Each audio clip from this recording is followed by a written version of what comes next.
તો વલસાડમાં પણ ધોધમાર વરસાદ છે। ઔરંગા નદી બે કાંઠે વહેતી જોવા મળી રહી છે અને નદીનું રૌદ્ર સ્વરૂપ આસપાસના વિસ્તારોના લોકો જોઈ રહ્યા છે, કેમ કે નદી બે કાંઠે થતા આસપાસ જેટલા પણ ગામડાઓ છે ત્યાં નદીના પાણી પ્રવેશી ગયા છે।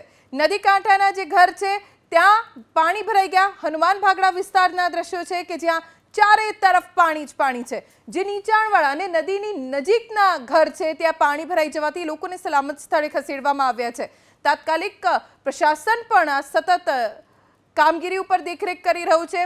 જળાશયોની સ્થિતિ ઉપર નજર રાખવામાં આવી રહ્યા છે। જરૂર પડે કેટલાક રસ્તા બંધ કરવામાં પણ આવ્યા છે। લોકોને પણ સ્થળાંતર કરવાની કામગીરી ચાલુ છે અને સવારથી મુખ્યમંત્રી ખુદ તમામ પ્રભાવિત વિસ્તારોની કલેક્ટર્સ પાસેથી માહિતી મેળવી રહ્યા છે। વલસાડની તમામ નદી તોફાની બની છે। નવસારી વલસાડ અડીને આવેલા જિલ્લા છે અને બંને જિલ્લામાં સતત વરસાદના કારણે નદીઓ ઉફાન ઉપર છે। વલસાડની તમામ નદીઓ તોફાની બનતા આ હાઈવેના દ્રશ્યો છે જ્યાં પાણી જ પાણી છે। પાડીના અંબાજ નજીક રસ્તા પાણીમાં ગરકાવ થઈ ગયા છે।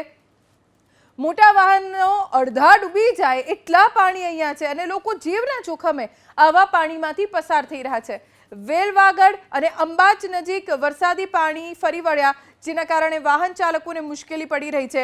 મોટી મોટી ટ્રકને પણ પસાર થવામાં હાલાકીનો સામનો કરવો પડી રહ્યો છે। મોટી ગાડીઓ અહીંયાથી પસાર થવામાં મુશ્કેલી અનુભવી રહી છે।